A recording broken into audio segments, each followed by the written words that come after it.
कहता है कि तुम आत्मा हो ज्योति बिंदु और तुम्हारा बाप भी ज्योति बिंदु है। फर्क क्या है? तुम जन्म मरण के चक्र में आने वाली आत्मा हो और तुम आत्माओं का जो बाप है वो जन्म मरण के चक्र में नहीं आता। क्यों नहीं आता? कारण है? हाँ, तीन काल का क्यों जानता है? कैसे जान लेता है?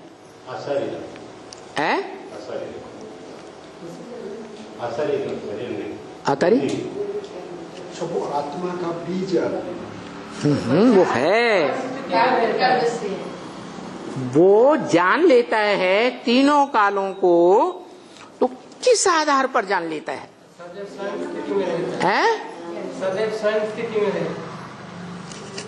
ठीक है, स्व स्थिति में रहता है। अब हमें पता चल गया हम भी स्व स्थिति में रह रहे हैं, रहते हैं कि नहीं? तो हम तीनों कालों को जान रहे हैं क्या? अच्छा, जब हम एक सेकंड रहते हैं स्व स्थिति आत्मिक स्थिति में, तो उस समय तीनों कालों को जानते हैं? एक सेकंड के लिए नहीं जानते। तो आधार क्या है? कोई आधार है ना तीनों कालों को जानने का।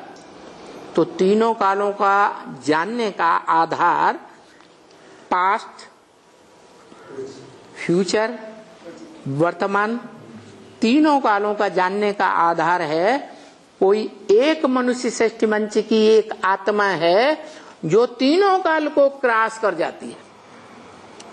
क्या सब है या एक ही है?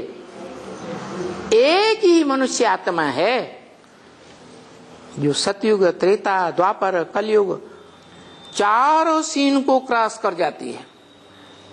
भूत, भविष्य, वर्तमान तीनों काल को क्रॉस कर जाती है और इस सृष्टि रूपी रंगमंच से नेस्त नाबूद नहीं होती। क्या? गायब नहीं होती। और आत्माएं है इस सृष्टि रूपी रंगमंच से गायब हो जाती। तो उस वो आत्मा जब तीनों काल को क्रॉस कर जाती है, पूरे कल्प को क्रॉस कर जाती है, तो वो त्रिकालदर्शी बन जाता है। समझा? किसके आधार पर त्रिकालदर्शी बना? किसी के तीनों कालों को जाना या नहीं जाना है? जाना। ऐसी आत्मा होनी चाहिए जो इस सृष्टि रूपी रंगमंच के तीनों कालों को क्रॉस कर जाए। इब्राहिम, बुद्ध, क्राइस्ट तीनों कालों को क्रॉस नहीं करते, वो तो बीच में ही आते हैं। क्या सतयुग त्रेता में होते हैं? होते ही नहीं, 2500 साल पहले आते हैं। तो वो तो क्रॉस करते ही नहीं।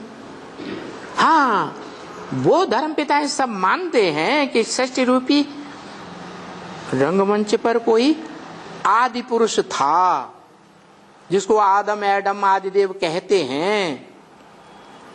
बस इतना ही जानते हैं। तो देखो, वो त्रिकालदर्शी किसके आधार पर बनता है?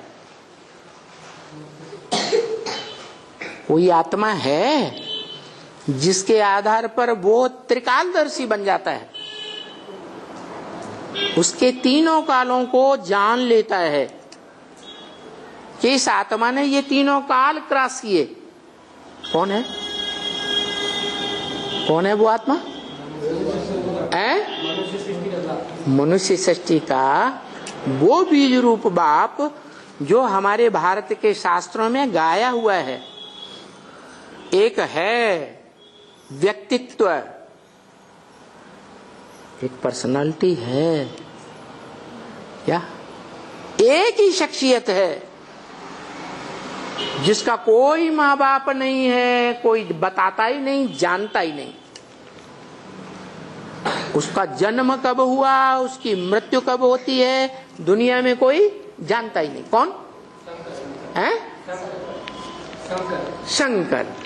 शास्त्रों में गाया हुआ है। तो जिस शंकर एक ही आत्मा का नाम शिव के साथ जोड़ा जाता है। क्या? और किसी का नाम शास्त्रों में शिव के साथ नहीं जोड़ते, उसी का क्यों जोड़ते? क्योंकि वो ही एक आत्मा है जो शिव सुप्रीम सोल की त्रिकालदर्शी बनने का आधार है।